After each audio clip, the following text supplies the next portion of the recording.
Avec tout ce que je vous ai présenté la semaine dernière, j'ai essayé de vous proposer un portrait un peu personnel de Li Xiufang, cet obscur fonctionnaire local du milieu du XIXe siècle, dont je suis en train d'analyser les notes autobiographiques, donc le Mengtan Suelu.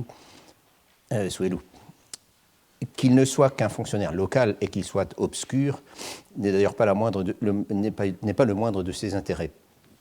Ce n'est en effet pas, nous l'avons vu, le genre de personnage à déclamer sur le déclin de la dynastie ou à réclamer d'urgence un ressaisissement moral. Mieux que cela, on pourrait presque croire que depuis son poste d'observation dans le nord-ouest du Shandong, et puisqu'il y a une carte ici, je vous montre ce que je ne vous ai pas montré jusqu'à présent, la localisation voilà, c'est ici, mais je vous montrerai tout à l'heure des cartes beaucoup plus précises, si vous voyez la flèche. Depuis son poste d'observation dans le nord-ouest du Shandong, il n'a jamais on croirait presque qu'il n'a jamais entendu parler de la guerre de l'opium, alors que celle-ci s'est déroulée exactement pendant la période où il était en poste. Bien sûr, il est absolument impossible qu'il n'en ait pas entendu parler, mais ce n'était pas le sujet de ses notes, qu'il a rédigées une dizaine d'années plus tard, comme je l'avais montré. Vous vous rappelez. Le sujet... Comment ? Ah, pardon. Le sujet, c'était son travail quotidien de magistrat, c'était les problèmes locaux qu'il avait eu à régler pendant toutes ces années, et c'était aussi la façon dont il s'était efforcé, avec un certain succès, à l'en croire, à gérer sa position de magistrat de sous-préfecture par rapport à ses administrés, à son personnel, à ses collègues et à ses supérieurs. C'est de ces derniers aspects que j'ai parlé la dernière fois. J'ai essayé de montrer, sur la base de ses propres observations, comment Li Xiufang se comportait dans ses diverses relations, les difficultés qu'il lui fallait affronter, les pièges qu'il avait à déjouer, l'attitude et les méthodes de travail qu'il préconisait, etc. Et par-delà toutes ces questions, j'ai tenté de dégager une personnalité ou à tout le moins un style. Et on y arrive relativement bien dans la mesure où le principal sujet de ces pages, c'est Li Xiufang lui-même, et que le Mengtan Suelu est un fragment d'autobiographie professionnelle rédigé sur un ton très personnel, justement, et non dénué d'une certaine distance ironique, du moins par endroits. Cette personnalité et ce style, ce sont bien sûr ceux que l'auteur veut nous donner à voir. Et il ne s'agit pas de prendre le Mengtan Suelu comme une confession et encore moins comme une auto-analyse à la manière de certaines autobiographies rédigées à la fin des Ming que j'ai analysées dans les années passées. Li Xiufang entend manifestement camper un personnage. Et ce personnage, quelle que soit son originalité, son franc-parler, sa flexibilité, une certaine ouverture d'esprit, encore qu'avec des limites, comme nous le verrons, que sais-je, ce personnage doit être considéré en référence à un corpus d'écrits professionnels, aussi bien autobiographiques que prescriptifs, voire critiques, dus à des gens beaucoup plus connus que lui. Un corpus d'écrits auquel ces notes renvoient implicitement, et peut-être même inconsciemment. Comme je l'ai suggéré, l'attitude que Li Xiufang révèle et les comportements qu'il préconise vont parfois à l'encontre de ce qui était l'opinion dominante parmi les spécialistes les plus réputés de l'administration locale. Quoi qu'il en soit, Li Xiufang, ai-je proposé, donne l'impression d'un fonctionnaire relativement confortable avec son métier et avec la situation en général, en dépit de toutes les difficultés et de toutes les incertitudes qui forment son quotidien, et aussi en dépit de certains aspects du dit métier qui semblent à la limite de l'absurde et du dysfonctionnel. Cela dit, je voudrais aujourd'hui et la prochaine fois évoquer quelques-unes des tâches concrètes que Li Xiufang a dû affronter pendant ces années à Wuchang. En fait, les deux sujets que j'ai prévu d'aborder, que j'avais déjà annoncé, je crois, sont tout à fait différents. On peut même dire qu'ils n'ont rien à voir avec l'un avec l'autre. Le premier sujet est un problème ponctuel que Li Xiufang a dû régler à un certain moment. Il ne précise pas la date exacte de l'événement en question. En l'occurrence, il s'agissait de la découverte d'une communauté de convertis catholiques sur le territoire de sa sous-préfecture et des efforts donc de Li Xiufang pour la faire rentrer dans le droit chemin, c'est-à-dire pour la faire abjurer. Il s'agit d'un épisode en soi un peu surprenant à la première lecture, mais qui devient tout à fait intéressant à partir du moment où on l'insère dans l'histoire assez compliquée de la proscription du catholicisme en Chine sous la dynastie des Qing. Ce dont je parlerai donc dans un instant. Quant au deuxième point que je traiterai, je commencerai à la fin de cette séance, mais je le traiterai surtout la prochaine fois. Quant au deuxième point, ce n'est pas du tout un problème ponctuel, c'est au contraire un problème permanent, ou plutôt récurrent, année après année, et c'est la cause de soucis sans fin, non seulement pour notre auteur, mais pour d'innombrables de ses collègues dans plusieurs provinces de l'Empire. C'est donc le transport du tribut en grains jusqu'à la capitale, dont Li Xiufang devait assurer la bonne exécution sur le segment du Grand Canal qui passait sur son territoire. Et comme nous le verrons, cette opération soulevait d'énormes problèmes, non seulement de navigation, mais aussi d'ordre public, de coopération avec de multiples autorités, et ainsi de suite. Et sur ce sujet, comme sur tant d'autres, le fragment d'autobiographie de Li Xiufang nous donne à voir les choses sous un angle tout à fait original. Mais je commence par ce que j'appelle donc l'affaire des convertis. Le plus simple, je crois, est de raconter l'épisode tel qu'on le trouve dans le Mongtan Suelu, sans plus de commentaires. Et vous allez voir qu'il y a un certain nombre de détails qui laissent perplexe, pour dire le moins. Et ensuite, je m'interrogerai bien sûr sur ce qu'il faut en penser. Les quelques pages qui narrent cette affaire se trouvent au début du second chapitre de l'ouvrage, qui a 2 chapitres, Shang et Xia, premier et deuxième. Li Xiufang, je l'ai dit tout à l'heure, ne précise pas l'année où elle s'est passée. Il dit simplement qu'un jour, on est venu l'alerter à un moment où il était en route pour aller justement surveiller la progression d'une flottille transportant le tribut en grains sur le Grand Canal et en train de quitter le territoire de Wuchang, donc notre second sujet. L'information qu'on lui apporte est de prime abord surprenante. On vient tout d'un coup lui annoncer que dans un certain village du 12e canton de Wuchang, il y a une communauté de convertis catholiques, autrement dit de gens appartenant à ce qu'on appelle en chinois la secte du Maître du Ciel, Tianzhutia, qui est le mot pour christianisme, et que pour catholicisme, et que ceux-ci sont en train de fomenter une rébellion, qu'ils prévoient même de se soulever le soir même. Et c'est cette supposée intention d'entrer en rébellion qui est surprenante. Il y avait beaucoup de communautés de convertis en Chine, et je vais en reparler tout à l'heure, du moins dans certaines provinces, mais c'était toujours des gens extrêmement discrets et qui se tenaient tout à fait tranquilles. En tout cas, comme c'est déjà la fin de la journée, Li Xiufang décide qu'il ne peut rien faire, sinon d'attendre et de voir venir. Le lendemain matin, rien ne s'est passé. Mais à présent, la rumeur annonce que le soulèvement aura lieu dans 3 jours. Li Xiufang ordonne alors à un officier de la garnison de Wuchang, et je vais revenir dans un instant sur ce que représentait cette garnison, qui n'était en fait pas grand-chose, ordonne donc à un officier d'aller voir sur place, discrètement, déguisé en civil. Et là-bas, l'officier constate qu'il y a en effet une église, qu'il observe, si l'on comprend bien, par-dessus le mur qui l'entoure. Et ce qu'il rapporte, c'est que les 4 côtés de l'édifice sont pareils. Littéralement, ce sont tous les 4 des façades. Tang mian, tie, zhe mian. Et il commente en disant « très bizarre ». Après que l'officier est revenu faire son rapport, Li Xiufang décide d'envoyer une troupe armée pour aller s'emparer nuitamment de ces chrétiens dont on affirme qu'ils fomentent une rébellion.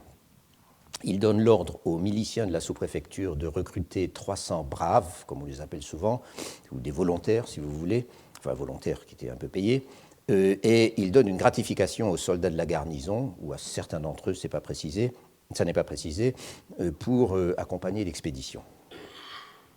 Et ici, une rapide digression s'impose pour préciser sur quelles forces armées le magistrat de Wuchang pouvait s'appuyer pour les opérations de maintien de l'ordre ou de défense, comme dans le cas présent. Pas grand-chose en réalité.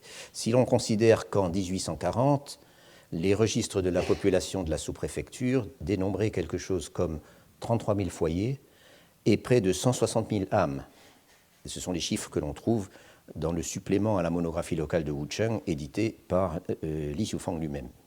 C'était donc ce n'était pas une très grosse sous-préfecture. Les grosses sous-préfectures avaient 3 ou même 400 000 habitants, mais malgré tout, voilà le chiffre de la population, 160 000 personnes environ.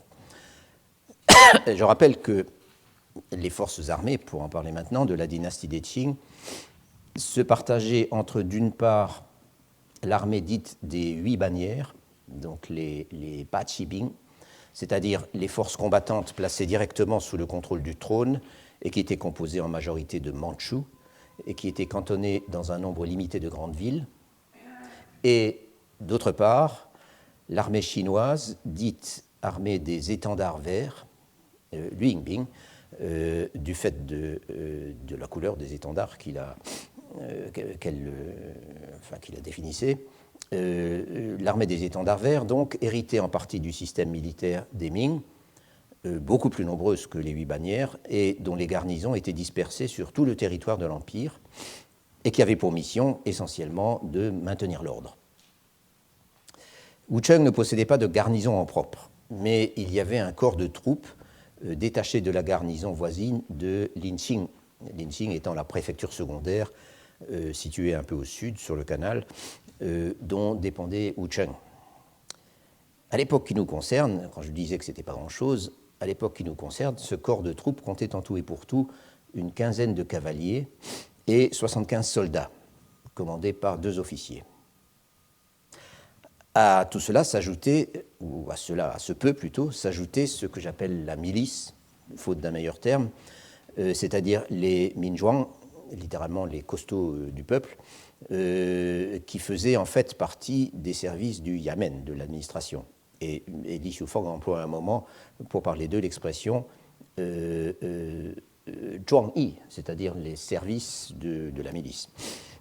Et les membres de cette milice avaient avant tout des missions de garde et d'escorte, mais on pouvait aussi leur demander de participer à des opérations de maintien de l'ordre, comme c'est ici le cas. À Wuchang, le quota de la milice était de 35 hommes, mais il était possible de recruter des surnuméraires. Quant à ces gens que j'ai appelés les braves, qui sont appelés dans le texte des braves locaux, des Tuyong, que j'ai mentionné tout à l'heure, c'était des volontaires qui n'avaient aucun statut officiel et qui servaient simplement de force d'appoint en cas de besoin. Je reviens donc à notre expédition antichrétienne, pour laquelle nous venons de voir que Li Xiufang a jugé nécessaire de faire appel à pas moins de 300 volontaires pour aller appuyer la milice et quelques soldats et pour s'emparer de ces dangereux individus. Ces 300 hommes ne sont apparemment pas des héros. En effet, au moment de partir, le chef des miliciens vient supplier Li Xiufang de ne pas y aller, car si les rebelles, comme il les appelle, résistent et font un mauvais sort aux fonctionnaires, les volontaires s'enfuiront comme une volée de moineaux. Ils ne sont pas de force, dit-il, à se battre pour leurs fonctionnaires. Li Xiufang refuse noblement, bien sûr, de s'abstenir, et une fois la troupe partie, la plus grande anxiété règne dans la ville de Wuchang, où personne ne ferme l'œil de la nuit et où l'on se voit déjà assailli par une armée d'insurgés qui auraient entre-temps battu les forces de l'ordre et tué le sous-préfet. Les habitants font leur paquet, prêts à prendre la fuite, et les responsables scrutent anxieusement l'horizon pendant toute la nuit du haut de la muraille. Li Xiufang et sa troupe arrivent donc au village en question avant l'aube. On va frapper aux portes et tout le monde se laisse arrêter sans opposer la moindre résistance. Et c'est alors que les soldats arrivent, telle la maréchaussée dans le célèbre opéra d'Offenbach. On fouille les maisons, le personnel qui accompagne le sous-préfet s'empare d'écrits religieux et d'images pieuses, alors que pour leur part, les soldats ramassent tous les vêtements et tout l'argent qui leur tombent sous la main. Comme le dit Li Xiufang, on dort dans le même lit, mais on ne fait pas les mêmes rêves. 27 villageois sont faits prisonniers et sont ramenés au Yamen pour y être interrogés. Et lorsque la petite troupe se présente au retour à Wucheng, aux premières heures du matin, l'accueil est aussi enthousiaste que si c'était une armée victorieuse revenant de guerre. Et donc l'interrogatoire peut commencer. Or, tous les prisonniers reconnaissent sans difficulté qu'ils appartiennent à la religion catholique, et Li Xiufang peut constater qu'ils ne manifestent pas la moindre intention de se rebeller. Il interroge un jeune garçon, trop jeune pour avoir été déjà initié dans une secte secrète, qui affirme qu'il a été éduqué dans la religion chrétienne depuis longtemps. Il interroge aussi une femme, ce n'est qu'une femme après tout, qui lui répond qu'elle n'est peut-être qu'une femme, mais qu'elle n'en est que plus sincère dans sa croyance. Et il examine leurs écrits, donc les livres ou les papiers qu'on a ramenés en même temps, au moment où on a procédé à ce coup de filet. Il examine leurs écrits où il n'est question que de préserver des relations harmonieuses entre les individus et de respecter l'ordre, et où on engage en outre les gens à ne pas résister à l'impôt et à ne pas aller chicaner au tribunal. En d'autres termes, où on les encourage à être de parfaits citoyens et où il n'y a rien qui ressemble de près ou de loin à de l'insoumission. À part cela, dit Li Xiufang, leurs croyances ressemblent à celles des musulmans. Encore qu'il y ait quelques absurdités, dit-il, comme par exemple que l'on va en enfer après la mort, mais que les croyants vont au paradis, aussi que ces textes recommandent aux convertis, s'ils sont arrêtés, de ne pas nier leur appartenance à leur religion, sans quoi ils iront tout droit en enfer, et ils y resteront, même s'ils reviennent ensuite à leur foi. Voilà bien ce qui explique cette sincérité dans la confession, ou plutôt cette obstination, car en dépit des objurgations de Li Xiufang, ils refusent de prendre conscience, dit-il, de leur erreur. Il faut donc passer aux grands moyens. Li Xiufang les fait tous tenir agenouillés sur deux plaques de bronze, et quand au bout de 3 jours, certains commencent à hurler de douleur, il leur annonce qu'il suffira qu'ils enjambent le crucifix pour prouver qu'ils sont de bons citoyens, qu'ils sont des liangmin, c'est-à-dire d'honnêtes gens, conformes aux désirs des autorités, et ils seront libérés. Je reviendrai tout à l'heure sur ce rituel d'abjuration. Les convertis affirment qu'ils doivent d'abord aller en parler à leur grand frère, c'est-à-dire apparemment au chef de la communauté qui fait partie des gens arrêtés, lequel grand frère leur répond que chacun fasse selon son devoir et qu'on ne peut forcer personne. Li Xiufang l'encourage alors à donner l'exemple aux autres en allant lui-même enjamber la croix. Et c'est ce que l'homme se résigne finalement à faire après avoir fixé la croix en sanglotant. 7 autres le suivent et ces 8-là sont aussitôt relâchés. Mais ils quittent le tribunal en se cachant le visage, car, comme l'explique un employé à Li Xiufang, qui est sans doute plus au courant du christianisme à Wucheng que le magistrat, comme l'explique un employé, maintenant qu'ils ont abjuré, ils ont perdu la face et ils ne peuvent plus regarder les autres dans les yeux. Mais il reste encore beaucoup de monde à souffrir le martyre agenouillé sur les plaques de bronze. Et Li Xiufang tente à nouveau de les faire changer d'avis. « Vous voyez, leur dit-il, ces 8-là sont maintenant chez eux tranquilles, et vous vous obstinez à vous infliger vous-même toutes ces souffrances. » 7 autres se laissent convaincre, mais il y a 4 femmes qui ne veulent rien entendre. Cependant, Li Xiufang réussit finalement à se débarrasser d'elles en ordonnant aux 7 hommes qui viennent d'abjurer de signer des certificats d'abjuration en leur nom, au nom des femmes. Et quand les femmes découvrent cela, elles sont furieuses contre les hommes qui ont signé pour elles, mais elles partent quand même, car après tout, ce sont eux qui ont commis le péché d'abjuration, même si c'était en leur nom à elles. Le solde, à présent, est de 8 intransigeants. Parmi eux, un vieillard que Li Xiufang prend en pitié et qu'il essaye de fléchir en lui faisant valoir que tous ceux qui refusent d'abjurer, il va falloir les transférer au siège de la capitale provinciale, donc à Tining, que la route est longue et que lui, le vieillard, il risque de mourir en chemin. L'autre le remercie pour sa sollicitude, mais il lui répond aussi que ça n'a aucune importance de mourir, au contraire. Cela fait 60 ans qu'il a la foi, dit-il, il arrive au bout de la route, il est à la porte du paradis, et ce n'est pas maintenant qu'on va l'en détourner. Voyant qu'il n'y a pas moyen de faire renoncer le vieil homme à ses superstitions, Li Xiufang ordonne alors à ses assistants de lui faire enjamber le crucifix de force, malgré ses protestations. Et une fois qu'ils y sont arrivés, Li lui dit « Tu vois, c'est fait ». Et l'autre s'en va en poussant des soupirs. Quant aux 7 derniers, ils se laissent avec joie enchaîner et jeter en prison. On les transfère en effet à Jinan, où ils croupissent 6 mois avant que les autorités judiciaires de la province ne les renvoient chez eux. Et quand Li Xiufang les réceptionne à leur retour, il s'excuse de tous les tourments qu'il leur a fait subir, mais il prétend aussi que s'ils sont sortis de prison, c'est parce qu'il est allé, lui, le magistrat, prier le dieu titulaire de la ville, c'est-à-dire le Chen Huangshen, le dieu des murailles et des fossés, et que c'est l'efficience du dieu qui les a sauvés. Il faut donc qu'ils aillent avec lui rendre grâce au Chen Huangshen. Mais les autres ne veulent pas en entendre parler, et en sortant, ils marmonnent que le dieu a vu qu'ils restaient debout, et ce n'est pas maintenant qu'ils vont s'agenouiller devant lui. Et quand ces mots lui sont rapportés, Li Xiufang préfère laisser tomber. Fin de l'histoire. Il y a bien sûr beaucoup à dire sur tout cela. Je veux dire beaucoup plus que ce que laissent apercevoir les simples faits relatés par Li Xiufang, c'est-à-dire l'histoire d'une communauté de convertis visiblement très attachés à leur foi, qu'un fonctionnaire étroit d'esprit et faisant montre d'une obstination à première vue difficilement compréhensible, contraint à abjurer par une combinaison de ruse et de violence. Encore qu'il reste un noyau d'irréductibles devant lesquels il finit par baisser les bras.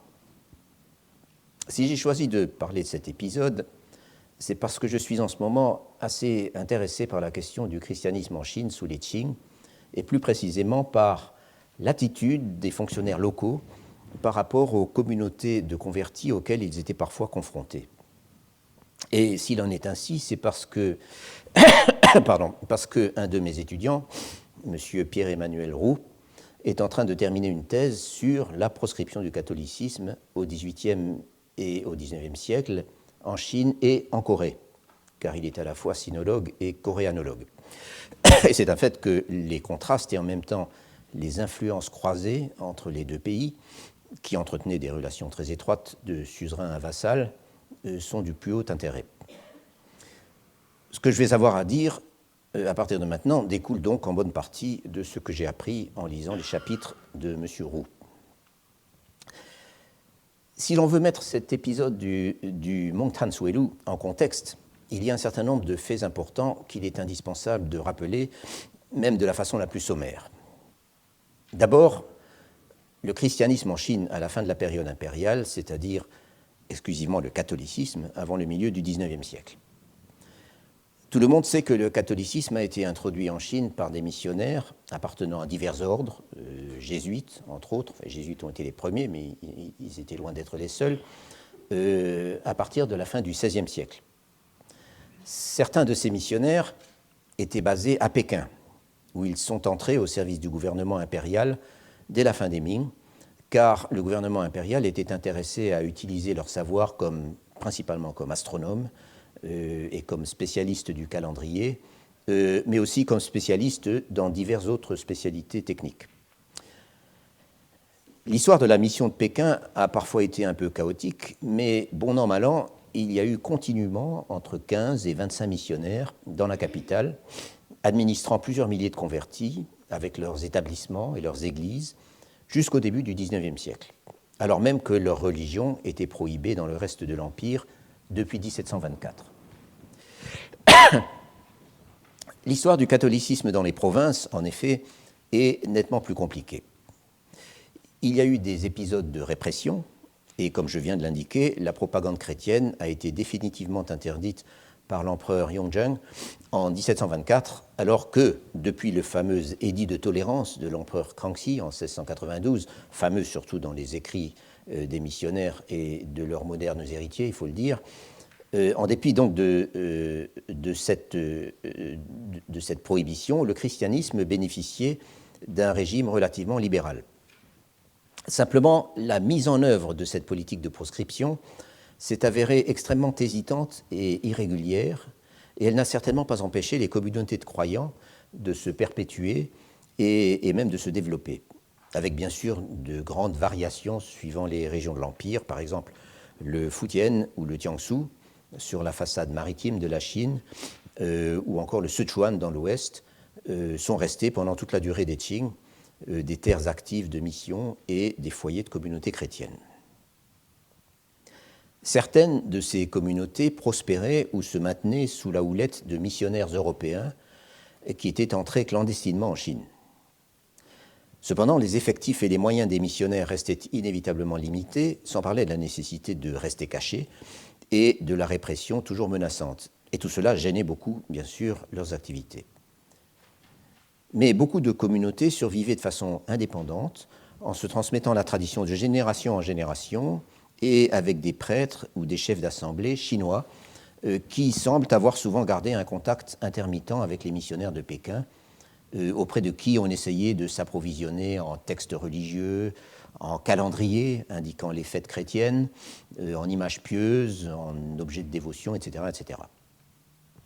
Comme le montre dans sa thèse M. Roux, jusqu'à la fin du XVIIIe siècle, la mission de Pékin, qui était là en toute légalité, et même si elle n'était pas supposée entretenir le moindre lien avec les provinces, la mission de Pékin a souvent servi de bouclier, c'est l'expression qu'il emploie, de bouclier aux communautés chrétiennes de l'intérieur lorsque les autorités locales se décidaient à sévir.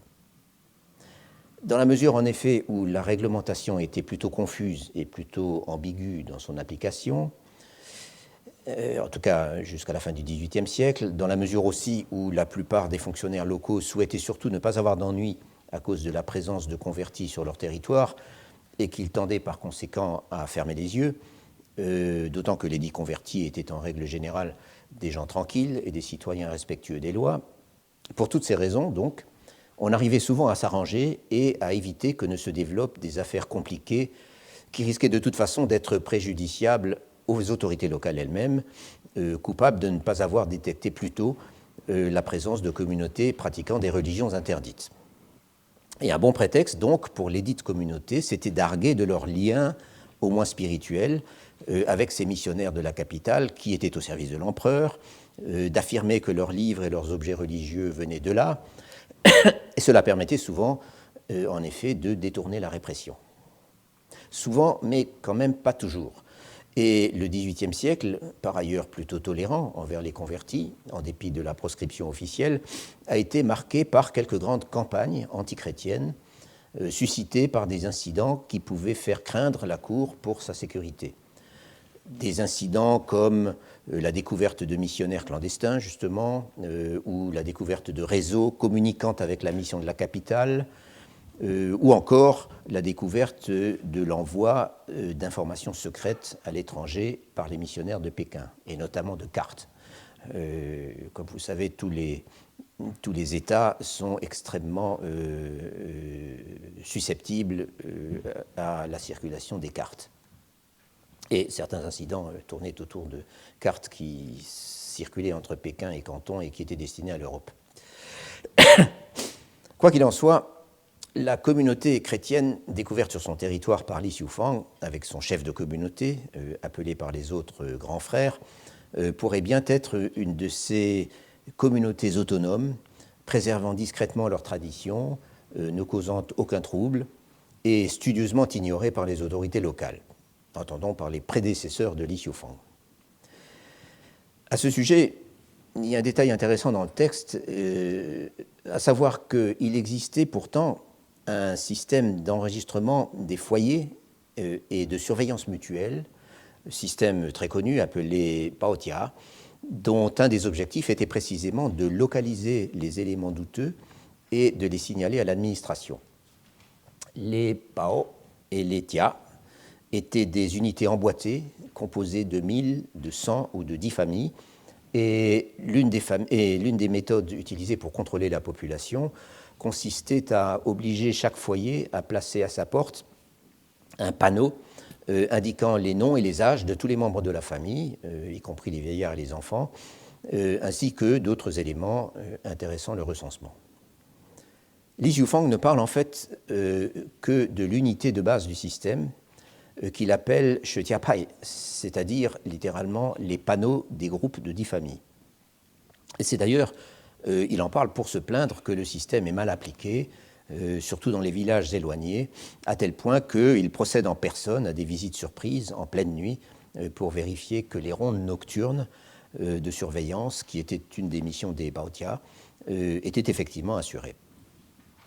Il est d'ailleurs fort possible que le village chrétien, ou partiellement chrétien, dont il est question dans l'épisode dont nous sommes en train de parler, mettait dûment en œuvre l'institution des Bautia et que les convertis qui vivaient dans le village étaient dûment enregistrés. Simplement, on ne les considérait pas comme des éléments particulièrement asociaux ou dangereux, et il n'y avait donc pas de raison de les signaler comme tels aux autorités de la sous-préfecture. Il n'est donc pas question de Bautia dans cet épisode particulier. Mais ce qui surprend le plus dans l'histoire que j'ai racontée tout à l'heure, c'est cette panique qui semble s'emparer des autorités et de la population de Wuchang lorsque se répand la rumeur d'une supposée insurrection chrétienne. C'est surprenant parce que, encore une fois, les communautés de convertis étaient notoirement paisibles et, de fait, on ne trouve pas, que ce soit au XVIIIe siècle ou dans la première moitié du XIXe, de mention de tels soulèvements. Du moins, on n'en trouve pas à ma connaissance. La rébellion des Taiping, qui débute en 1851 dans le sud-ouest, avait une forte coloration chrétienne, du moins dans l'idéologie de ses dirigeants, mais c'est tout à fait autre chose. Et en outre, le christianisme des Taiping était d'inspiration protestante. Pour mieux comprendre cette alerte, donc, et cette expédition punitive un peu ridicule qu'évoque Li Xiufang, il faut, je crois, se situer dans le contexte du XIXe siècle, précisément. D'abord, la situation des convertis chrétiens en Chine est devenue nettement plus précaire à partir des premières années du XIXe siècle, et cela en raison d'un raidissement de la politique de proscription qui existait depuis longtemps de la part de la cour de l'empereur Tiaqing. Un raidissement marqué par plusieurs campagnes antichrétiennes ordonnées par le pouvoir central. Pour la première fois, le simple fait d'être un Chinois converti est tombé dans l'illégalité, alors qu'auparavant, la répression ne visait que les missionnaires étrangers ou les Chinois qui les secondaient et qui faisaient de la propagande religieuse. Et même eux bénéficiaient fréquemment de la mansuétude du gouvernement grâce à l'intervention discrète des missionnaires de Pékin. C'est à cette époque dont je parle maintenant, en 1811 pour être plus précis, que le fait d'être chrétien devient un délit cité dans le code pénal, auquel a été ajoutée, au code pénal, une loi secondaire spécifiquement consacrée au catholicisme, laquelle loi secondaire a été enrichie ensuite de plusieurs éléments pendant les années suivantes. Donc c'était une législation vraiment vivante. C'est à cette époque aussi que certains fonctionnaires locaux, des gouverneurs de province ou des magistrats, ont adopté une étude résolument militante contre le catholicisme et se sont lancés dans des opérations de ratissage et de répression. Il y a plusieurs raisons à ce changement d'attitude. Par exemple, il y a la découverte par la cour, dans les premières, vraiment par l'empereur et ses proches conseillers, la découverte dans les premières années du XIXe siècle de réseaux actifs liant les communautés de l'intérieur aux missionnaires de Pékin. Ou encore la découverte de l'existence de communautés autonomes, ce dont je parlais tout à l'heure, dirigées par des prêtres et par des chefs d'assemblée chinois. En somme, la découverte qu'il existait un catholicisme entièrement chinois et de plus très répandu et fort vivace.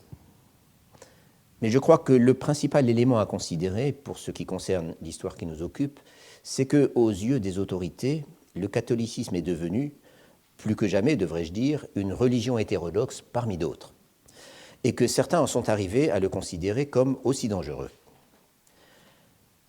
Il y a toujours eu des religions classées comme hétérodoxes en Chine.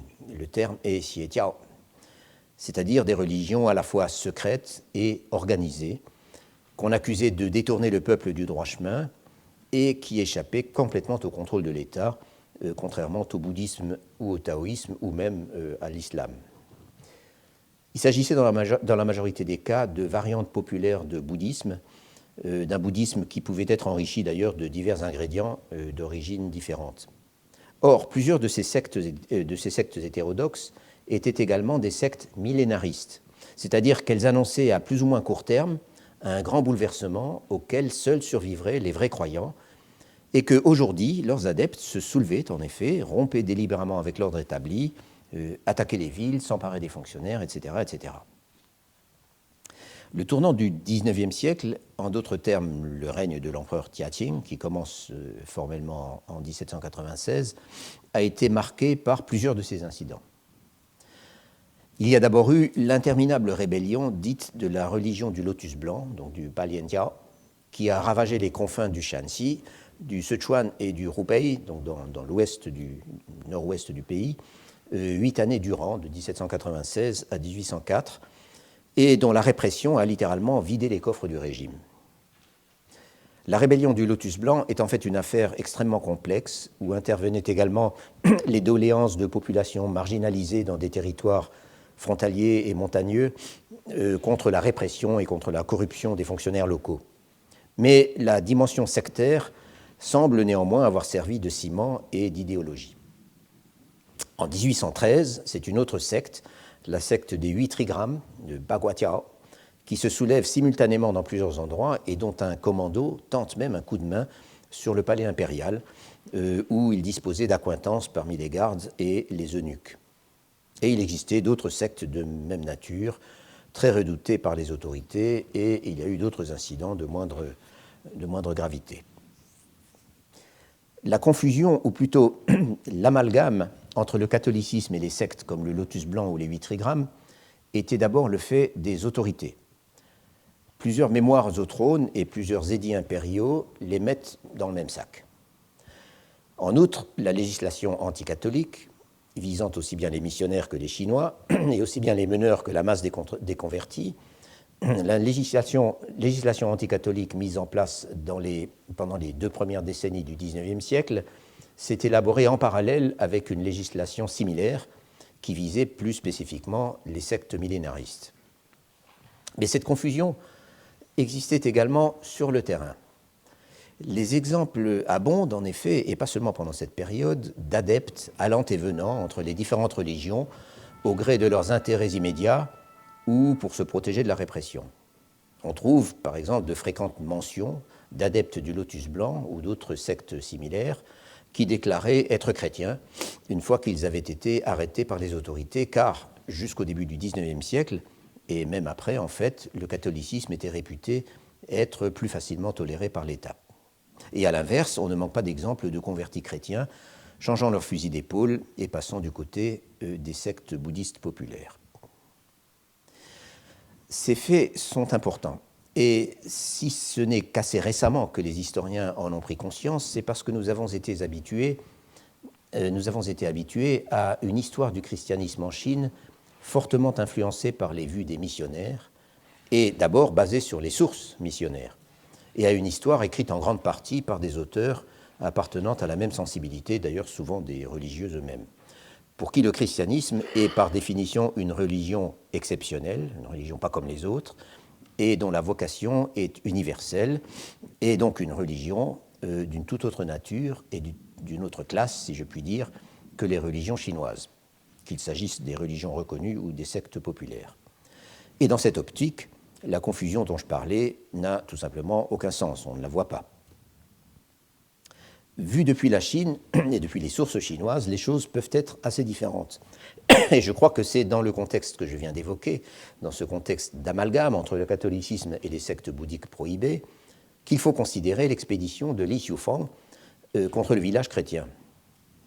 La rumeur annonçant un soulèvement pour tel jour, c'est typique des sectes comme le Lotus blanc et tellement d'autres.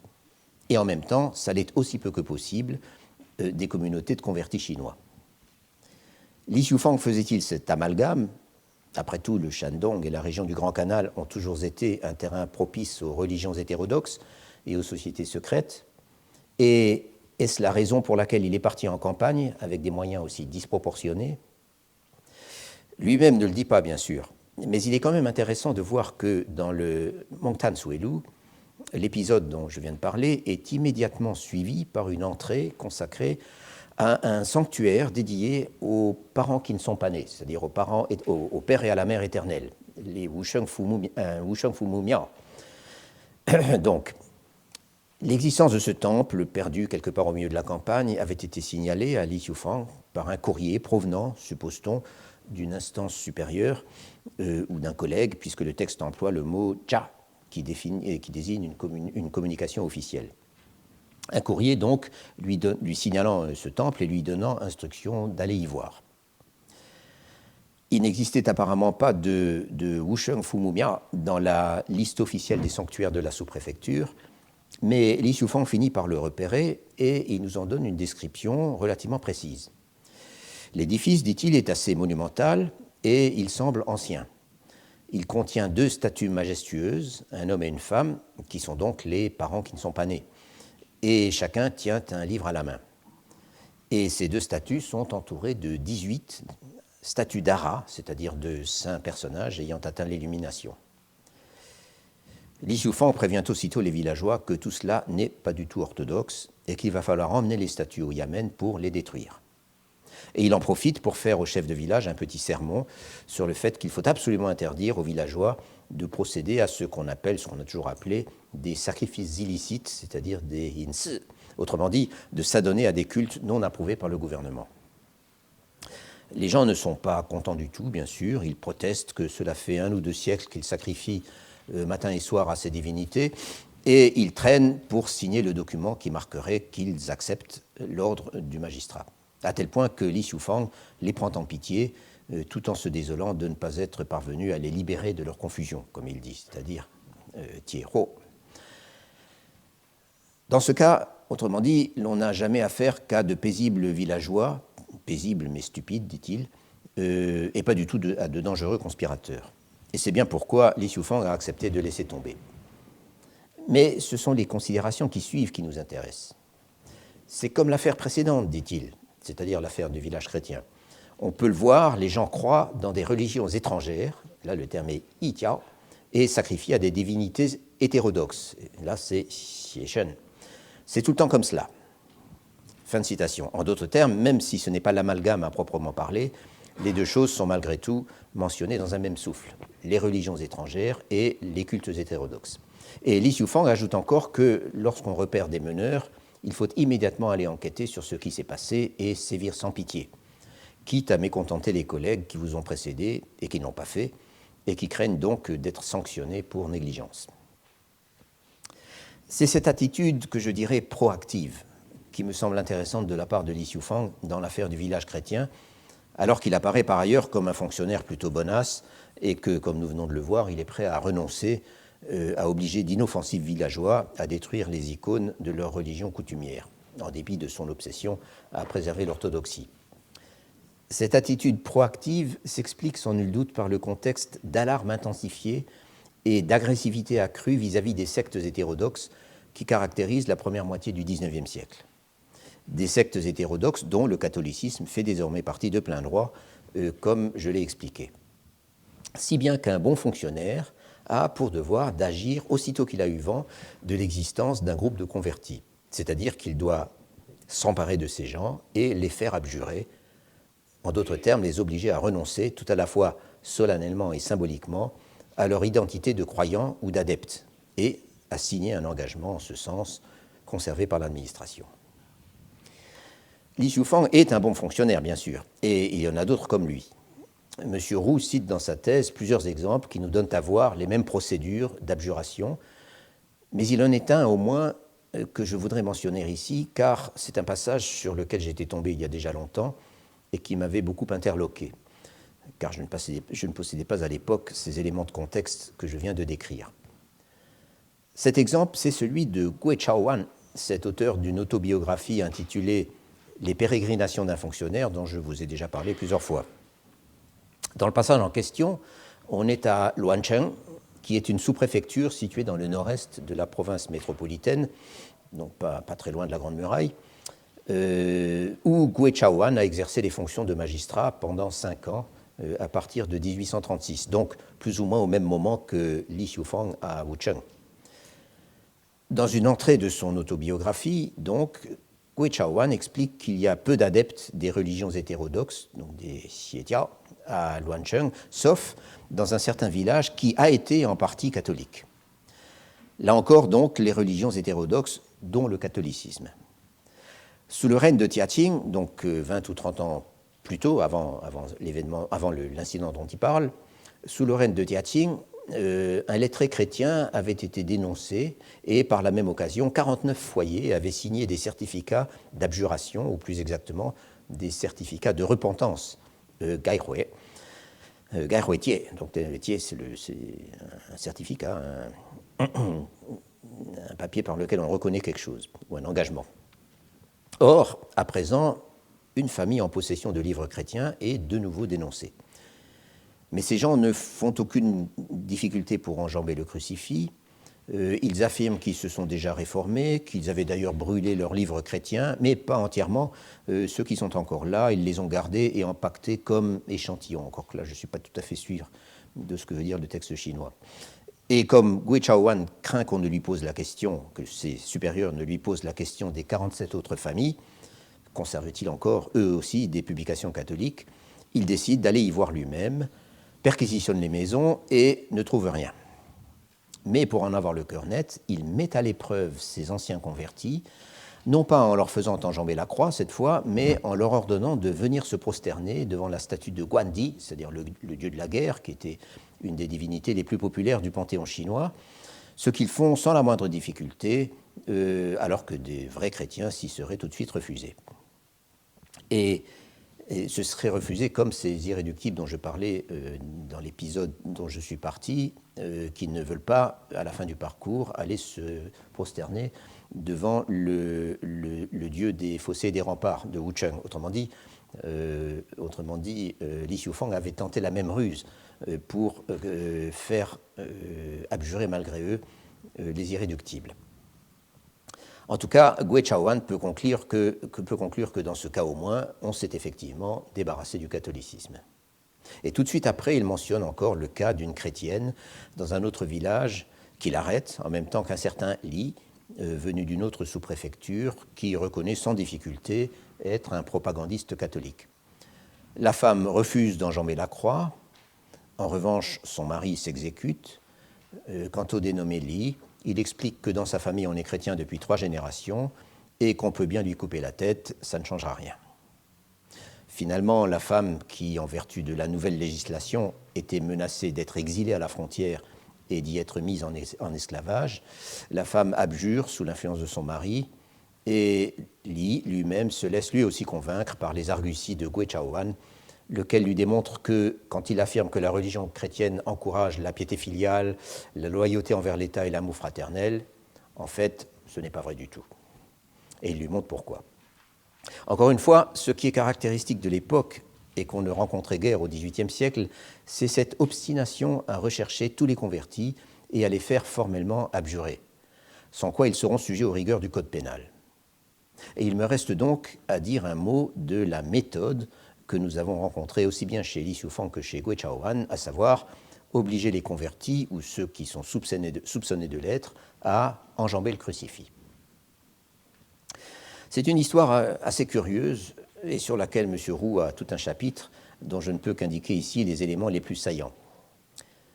L'enjambement de la croix est en fait le dernier avatar d'une technique inventée au Japon dans les premiers temps de la grande proscription du christianisme au XVIIe siècle sous le shogunat des Tokugawa, laquelle proscription avait été d'une radicalité et d'une violence sans commune mesure avec ce qui a pu se passer en Chine à quelle époque que ce soit. L'une des techniques pour identifier les convertis clandestins consistait au Japon donc à les obliger à piétiner une plaque métallique sur laquelle était gravée l'image du Christ, chose évidemment totalement impensable pour un chrétien sincère. Du coup, ceux qui n'arrivaient pas à s'y résoudre étaient aussitôt arrêtés et exécutés. Cette technique était appelée en japonais ebumi, ce qui signifie littéralement piétiner une image. Même après les vagues de persécutions les plus sanglantes, mais alors que la proscription du christianisme au Japon restait en vigueur, cette technique a continué d'être appliquée de façon routinière, notamment aux équipages étrangers qui venaient faire du commerce à Nagasaki. Une sorte de contrôle d'identité, si vous voulez, en prenant le mot identité au sens fort, l'identité spirituelle, pour s'assurer qu'il n'y avait pas parmi eux de propagandistes chrétiens essayant de s'infiltrer dans l'archipel. La pratique de l'ébumi par les autorités japonaises a été connue très tôt en Chine par des témoignages aussi bien oraux qu'écrits, rapportés par des marchands, par certains des envoyés loyalistes qui essayaient de mobiliser l'aide du Japon pour résister aux Mandchous, et par divers voyageurs, encore que le Japon à l'époque était un pays où l'on entrait pas du tout facilement. Elle est mentionnée, cette pratique, dans de nombreux textes chinois au XVIIIe siècle, et elle s'est d'une certaine manière institutionnalisée, encore que très progressivement, pendant la période où la propagande chrétienne a été interdite en Chine, donc après 1724. C'est-à-dire qu'un certain nombre de fonctionnaires locaux, un assez petit nombre à vrai dire, définitivement hostiles au christianisme et admirant la capacité du Japon à se protéger des étrangers, qu'un certain nombre de fonctionnaires locaux donc, ont pris l'initiative d'y recourir à cette technique lorsqu'ils avaient à défaire un réseau de convertis ou à vérifier des accusations. Étant donné la très grande loyauté envers leur religion qu'on attribuait aux chrétiens, cette manière de procéder, qui était une sorte de torture psychologique, passait pour très efficace. Elle avait en outre l'avantage de limiter le recours à la violence ou à la torture judiciaire, qui s'avérait souvent contre-productive, ou encore d'avoir recours aux peines d'exil en masse lorsqu'il s'agissait de communautés nombreuses. Et les peines d'exil en masse étaient difficiles à organiser, elles étaient très coûteuses, et en plus, on se retrouvait avec une communauté chrétienne sur le lieu de l'exil. Mais là encore, c'est seulement au XIXe siècle, en 1821 pour être précis, lorsque la répression contre le christianisme est devenue beaucoup plus systématique, comme nous l'avons vu, que l'ébumi est devenue la méthode standard sanctionnée par le code pénal pour démasquer les convertis et les neutraliser en les obligeant à se repentir publiquement, ou encore pour confirmer les dépositions de ceux qui niaient être chrétiens. Et c'est bien sûr ce dont nous avons eu l'illustration dans les deux exemples que j'ai cités, celui de Li Xiufang et celui de Gui Chaowan. L'ébumi, disais-je, mais en fait, il faudrait plutôt dire ce qui en tenait lieu. Je l'ai mentionné tout à l'heure, l'enjambement de la croix, qu'on appelait donc Kwa Shizutia, marcher au-dessus de la croix, ou du crucifix, que nous avons vu pratiquer par nos fonctionnaires, et par nos deux fonctionnaires, et qui a été imposée comme la méthode officielle à partir de 1811, même si elle était critiquée par certains comme moins efficace que d'obliger les gens à piétiner un crucifix, et non pas juste à marcher par-dessus. L'enjambement de la croix, donc, n'était que le dernier avatar de ce qui était au départ le piétinement d'une image, mais a été le plus souvent, en Chine, le piétinement de la croix. Il y a, soit dit en passant, plusieurs interprétations possibles à cette préférence pour l'enjambement au lieu du piétinement, ou, comme le dit M. Roux, de cette sinisation de la pratique japonaise de l'ébumi. Des interprétations qui sont culturelles, basées sur certaines pratiques ou certaines légendes purement chinoises, ou qui sont même politiques, dans la mesure où on aurait invoqué, plus ou moins explicitement, le désir de se distinguer du Japon, qui était un ancien vassal et avec lequel on n'avait plus aucune relation officielle. Mais il serait trop long aujourd'hui de m'attarder sur cette question. En revanche, il y a encore deux choses à remarquer avant d'en finir avec cet épisode. La première chose, c'est que, même à une époque aussi antichrétienne du côté des autorités, s'entend que celle dont nous sommes en train de parler, les représentants de l'État n'étaient pas toujours aussi rigoureux qu'ils étaient supposés l'être. Les 7 convertis impossibles à convaincre d'apostasier que Li Xiufang a finalement transférés à la capitale de la province auraient dû normalement y être jugés et condamnés à l'exil. Or, si l'on en croit Li Xiufang, le gouvernement provincial s'en est désintéressé au bout de 6 mois et les a tout simplement renvoyés chez eux. Doit-on supposer qu'après avoir croupi 6 mois dans les prisons de Jinan, ces gens se sont résignés à une apostasie de façade? C'est possible, mais Li Xiufang en aurait probablement été informé et il l'aurait certainement dit. Et la deuxième chose à remarquer, justement, c'est le comportement des convertis arrêtés par Li Xiufang. On ne peut qu'être impressionné par leur ténacité au cours de l'épreuve qui leur est imposée. Et on l'est d'autant plus impressionné qu'il ne s'agit pas ici d'un de ces récits de missionnaires qu'on trouve en abondance dans les archives ecclésiastiques et qui ne manquent jamais de monter en épingle et très certainement d'exagérer la foi et le courage de leurs convertis. Il s'agit bien d'une source chinoise et rédigée par un personnage qui n'a aucune sympathie pour la religion catholique, qu'il trouve absurde, même s'il n'en est pas non plus un adversaire déclaré. Même ceux que Li Xiufang a réussi à manipuler de telle sorte qu'il se résigne finalement à enjamber la croix, ont quand même tenu le coup 3 jours agenouillés sur une plaque métallique. Et encore heureux qu'on ne les ait pas maintenus agenouillés sur des chaînes, comme cela se faisait parfois pour les criminels endurcis. Et à la fin, il en reste malgré tout un bon quart qui ne veulent rien entendre et qui sont prêts à mourir pour leur foi. Ce qui leur a en fin de compte été épargné, comme je l'ai rappelé à l'instant. De tout cela, je ne tire pas de conclusion particulière, sinon peut-être que cela confirme qu'il y avait en Chine des noyaux de convertis catholiques qui avaient profondément intériorisé, jusqu'au fanatisme pourrait-on dire, le caractère unique et surtout le caractère exclusif, sans retour possible, de leur nouvelle religion, ou de la nouvelle religion dont ils avaient hérité de leurs parents. Que les conversions aient souvent été superficielles ou ignorantes, voire opportunistes, c'est bien possible, et c'est d'ailleurs bien attesté.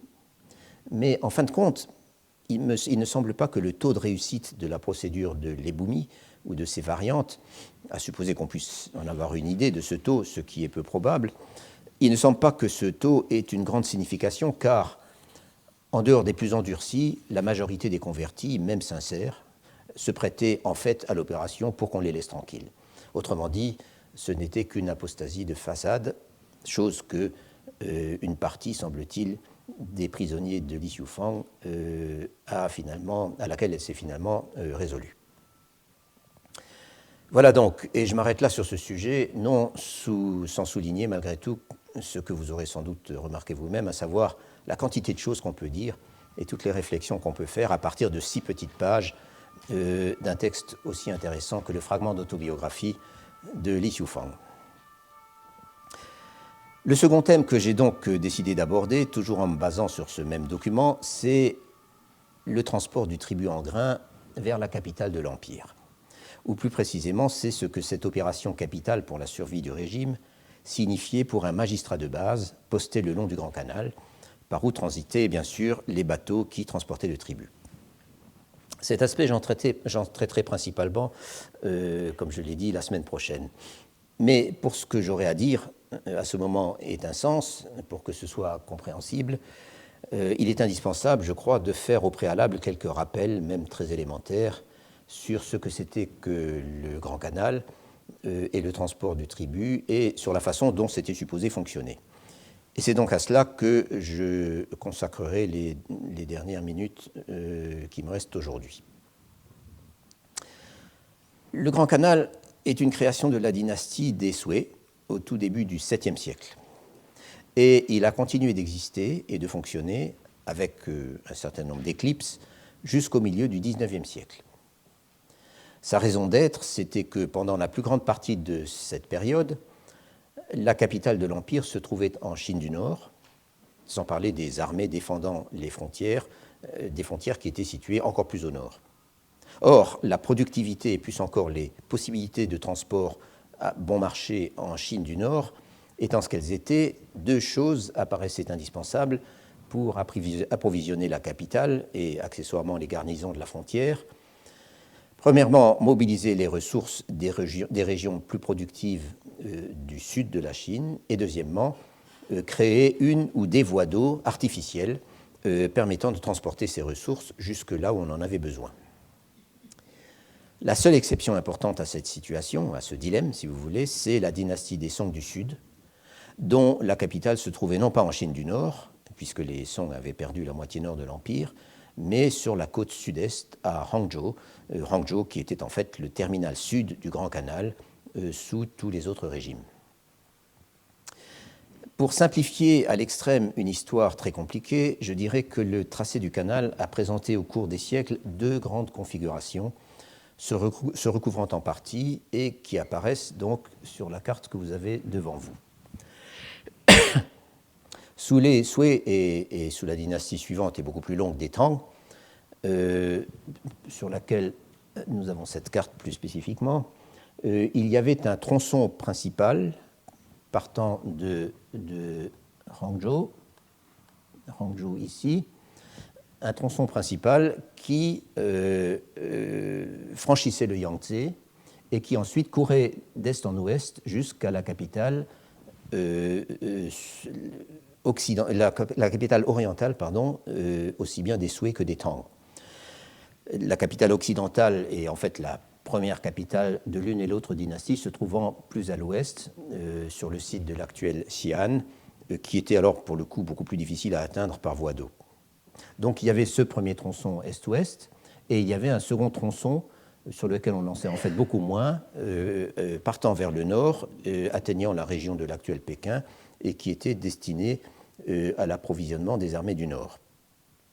Du Nord, où les Sui en particulier ont mené une politique très expansionniste, puisqu'ils ont même tenté d'envahir la Corée, une politique très expansionniste qui les a finalement perdus.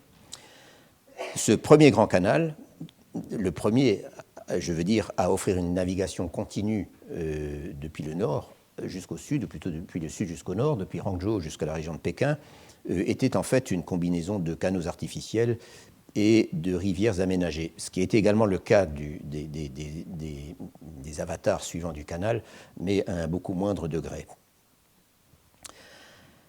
Sous les Song du Nord,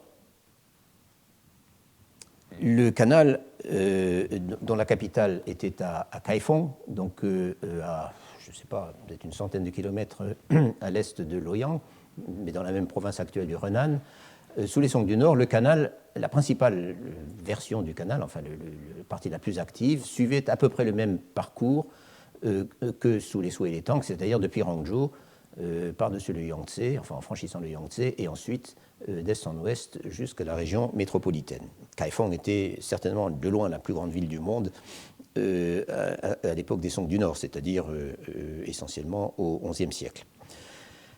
Et quant au tronçon nord, il semble qu'il en existait, qui est très peu mentionné finalement dans les sources, il en existait encore quelques segments qui étaient utilisés pour transporter des approvisionnements vers des garnisons de la frontière nord.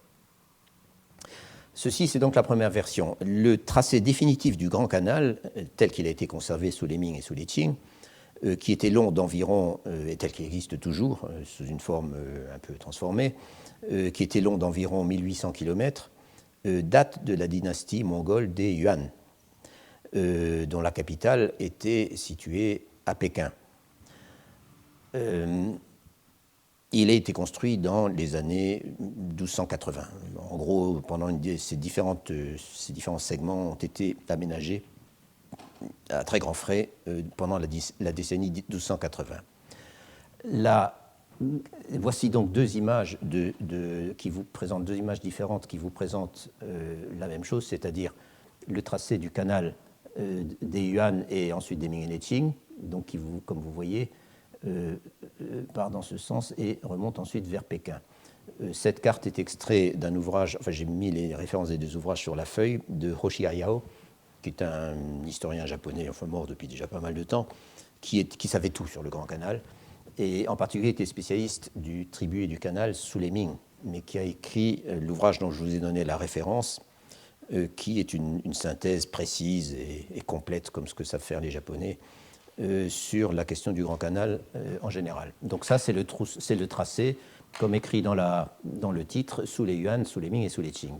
Et cette autre carte, beaucoup plus simple et plus facile à regarder, est extraite de l'autre ouvrage, celui de Madame Leonhardt, qui, lui, est consacré à un épisode très spécifique de travaux sur le tracé du canal au début du XIXe siècle. Ce tracé, donc, date des années 1280, et la grande innovation de la dynastie mongole, ça a été de créer ce qu'on peut bien appeler un raccourci, donc cette partie du canal, un raccourci qui franchissait la partie occidentale de la province du Shandong et qui, en effet, économisait quelque chose comme 700 km par rapport à l'ancien tracé, si on le prenait dans son ensemble, comme à l'époque des Sui. Un raccourci qui posait des problèmes d'ingénierie énormes, puisqu'il fallait franchir qu'il y avait une déclivité, montant d'abord et descendant ensuite, dont le sommet se situait à peu près là, près de la ville de Tining. Un sommet, il ne faut pas s'imaginer un pic, c'était à 40 mètres au-dessus du niveau de la mer, mais le fait d'arriver à faire monter les bateaux jusqu'à cette altitude supposait de véritables tours de force d'ingénierie, à la fois pour maintenir le canal en eau, en captant toutes sortes de rivières de la région, et en aménageant des systèmes d'écluses ou de plans inclinés pour faire passer les bateaux. Je n'insiste pas, tout ça a été décrit dans de nombreux ouvrages. Mais le plus grand problème d'ingénierie en fait, que soulevait le canal, surtout sous les Ming et les Qing, est que les Mongols, oui, je ne l'ai pas précisé, mais les Mongols en fait, ont innové en créant cette section du Shandong, mais elle n'a jamais bien marché pendant les quelques décennies où le canal a fonctionné sous la dynastie mongole, laquelle a duré moins d'un siècle. Si bien qu'une partie du tribut, à l'époque mongole, transitait par voie de mer. En revanche, cette partie a été repensée et reconstruite au début du XVe siècle par les Ming, et c'est ensuite comme ça qu'elle est restée jusqu'à la fin de l'histoire du canal.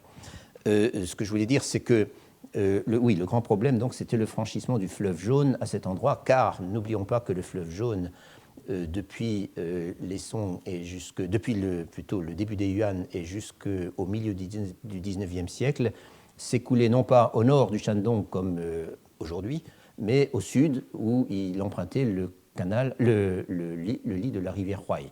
Autrement dit, le franchissement du fleuve Jaune se situait à cet endroit-là. Et juste pour vous donner une idée de la complication, voici une figure extraite du livre de Madame de Jane Kate Lennart, que je ne commente absolument pas, mais vous voyez, rien qu'il suffit d'un coup d'œil pour voir la complication incroyable des lacs qui servaient à la fois à alimenter ou au contraire à stocker les eaux en excédent suivant les périodes, de tous les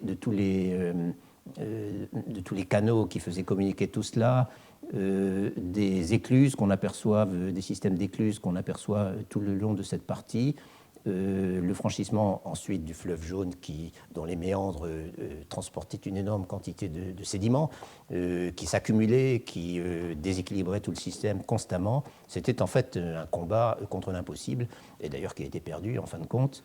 Et le Grand Canal donc repartait au nord du fleuve Jaune par là.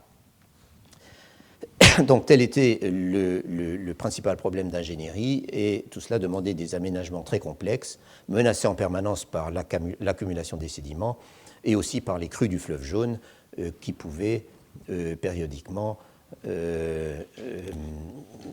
ennoyer tout et contraindre à des travaux pharaonesques pour remettre le système en état. Cela dit, la section qui nous concerne est située plus au nord que ce franchissement de la partie sommitale du canal, en quelque sorte. Elle se situe très exactement ici. Vous voyez en effet la ville de Linqing, dont j'ai déjà parlé plusieurs fois, et la ville de Wucheng, je vais vous montrer une carte plus détaillée dans un instant, était légèrement au nord. Et cette section, à partir de Linqing, était en fait n'était pas un canal totalement artificiel, puisque c'était le cours d'une rivière, la rivière Wei, qui avait été aménagée, très aménagée et canalisée sur tout ce parcours jusque dans la région de Tianjin. Et la rivière Wei rejoignait donc le canal, ou le contraire, à l'intérieur même des murs de Linqing. Et bon, pour le pittoresque, je vous ai reproduit ici une image de la ville murée, ou plutôt la moitié ouest de la ville murée de Linqing, extraite d'une monographie locale, où l'on voit en effet le canal faire son confluent avec la rivière Wei à cet endroit. Et à partir donc de Linqing, et en passant notamment par Wucheng, le canal empruntait le lit de la Wei pour aller jusqu'à Tianjin. Et c'est donc le dispositif le long duquel était situé Wucheng, la sous-préfecture de Lixiufang, un peu au nord de Linqing. Et voici donc, enfin, après vous en avoir parlé déjà pendant 2 séances, la localisation exacte de Wucheng. Alors cette carte, dont je vais vous montrer une sorte de focus de plus en plus précis, est une carte tout à fait remarquable. C'est la carte de l'Empire en 103 planches, réalisée après des enquêtes de terrain par les jésuites sur ordre de l'empereur Kangxi entre 1710 et 1718, je crois. Carte donc qui couvre absolument tout le territoire de l'Empire et qui avait été ensuite gravée sur cuivre et dont un jeu d'ailleurs avait été envoyé en France et traduit en français, et dont les autres jeux restaient en Chine. Et cette carte a été un peu réduite. L'échelle était de 1 million, attendez que je ne dise pas de bêtises, de 1 million 304... où est-ce que j'ai mis ? Voilà, 1 140 000 yens. 1 140 000 yens. Et cette carte a été publiée sous forme de livre, en reproduction. C'est de là que je tire ces images, mais un peu réduites au 2 millionième à Taïwan. Donc voici là, vous voyez ici, si vous faites bien attention, le tracé du Grand Canal, la ville de Linqing, le tracé de la rivière Wei, et à partir de la rivière Wei, le Grand Canal, enfin plutôt la rivière Wei canalisée, et Wuchang se trouve ici.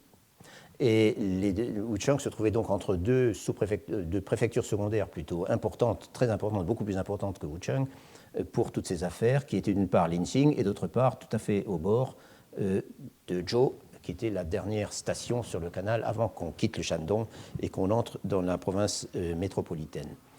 Un dernier détail sur cette carte, c'est que vous voyez que le dessin lui-même est un dessin chinois, c'est-à-dire au trait et sans... par exemple, toutes les rivières ont pratiquement la même largeur, enfin, des particularités du graphisme qu'on retrouve dans toutes les cartes chinoises traditionnelles, mais qu'en revanche, la projection est une projection occidentale. Donc, si l'on regarde de plus près, on voit ici donc, toujours la même chose, le canal avec des écluses marquées par ces petits traits, Linqing, Wuchang ici, et Dezhou tout à fait en haut dans le coin.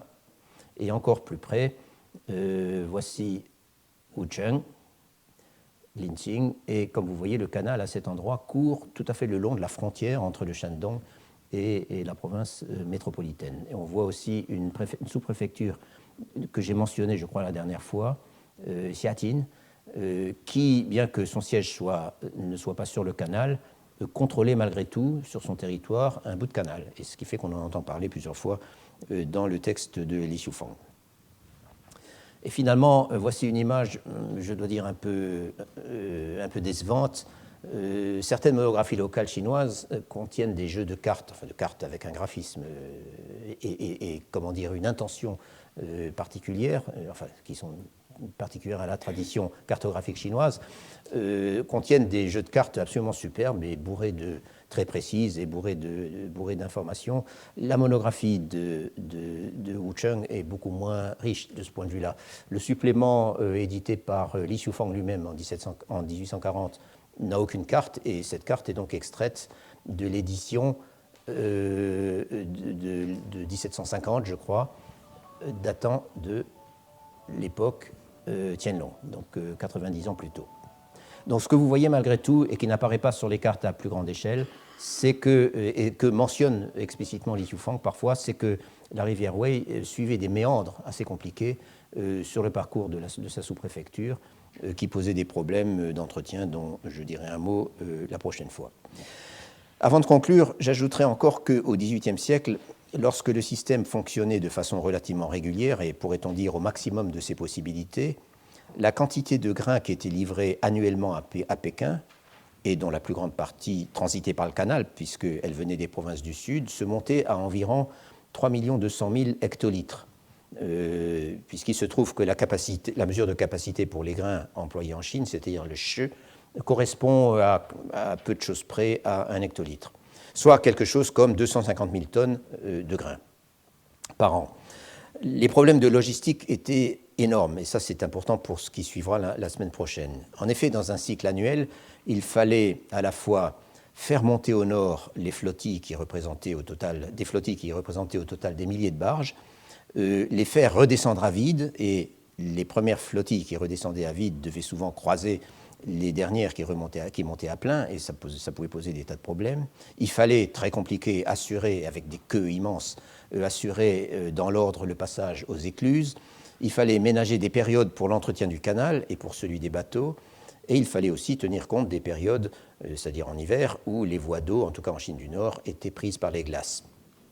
Le moindre retard ou le moindre incident, et il y en avait sans cesse, ne serait-ce qu'en raison des irrégularités du climat, des crues ou au contraire du manque d'eau, et ainsi de suite, le moindre retard ou le moindre incident risquait de plonger toute l'opération dans le chaos.